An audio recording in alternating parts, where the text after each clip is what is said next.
Hey people, Neil McQuaig here. I had planned for these to be weekly uploads, but life does tend to get in the way.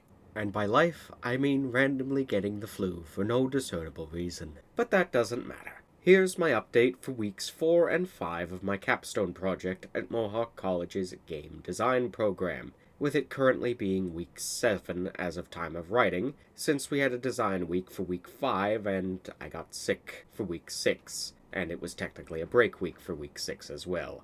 While this episode is focused on the narrative of our game, I'll be avoiding spoilers for the mystery background of the game. For those who didn't listen to the first video, that's in the link below by the way, Rotburg, the game I'm working on, is a 2D horror platformer made by me and 4 other Year 3 students at Mohawk College for the last couple of months. The player takes the role of a streamer who is on an urban exploration trip to a long-abandoned mega-school that has become known as the urban legend Rotburg, a colossal heap of rotting concrete and wood that nobody has gone near since a mysterious series of disappearances 20 years ago. You bring your dog along with you for safety's sake and for the views for your live stream. But after you start encountering strange and terrible creatures in the ruins, you fall through the collapsing floor, and your dog gets kidnapped. Now, you have to get your dog back and escape this rotting hulk of a building before it becomes the end of you. Starting off with my work from week 4, it was predominantly directed towards the narrative-based aspects of our project, namely the backstory of how Rotburg came to be and the mystery behind the school. I also wanted to improve how I was presenting my level design suggestions, since I had found that the fully text-based format I had gone for had proved insufficient for communicating my ideas with our level designer.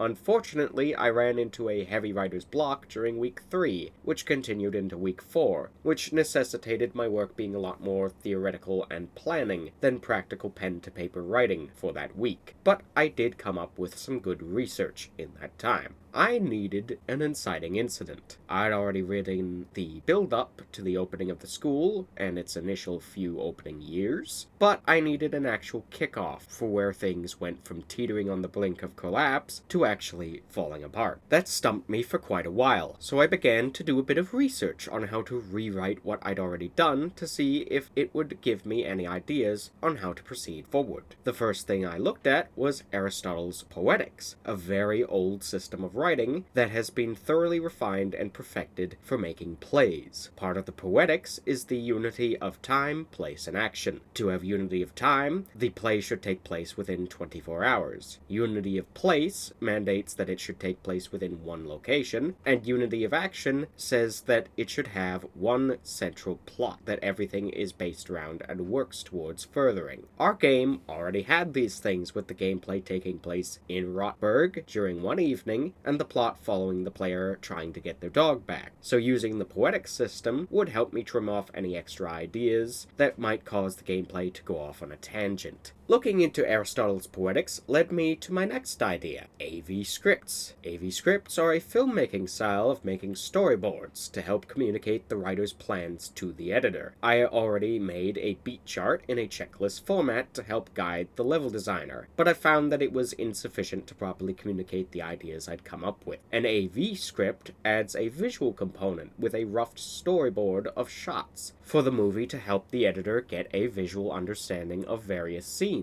I thought that adapting this format from using various camera shots to instead putting rough drafts of the various rooms I was suggesting made in editor would help communicate my ideas more effectively. While the AV script is mostly filled in, the in-editor example rooms have yet to be developed to add to the script while the narrative is finalized as of currently in week 5. Depending on time constraints, it may be skipped, but if I have the time, it should help me and our level designer communicate and discuss our plans much more effectively. Lastly, as week 5 started, I went and looked through some of my own older writing for inspiration. My writing typically favors adventures and in-depth lore, so writing a mystery was a very different experience for me. However, reviewing my own writing, I was able to pick out one particular group that could be responsible for Rotburg's misfortune. With an actual background antagonist to build my writing around, I was able to break my writer's block and make two separate variations on our background narrative, one keeping the eldritch horror and another leaning into the light comedy aspects we have had in our game from the streamers' chat messages. As of time of writing, it's currently mid-week 5, technically 7, since we had a special design week and a break week back-to-back before this. So with that, I've run out of topics to talk about, as I am back to active development. The next thing on the docket will be deciding which of the variations on the background lore we are going for, polishing it and discussing changes the team might want to vote on, and converting the lore into short-form diegetic editions and chat message forms to communicate it to the player clearly.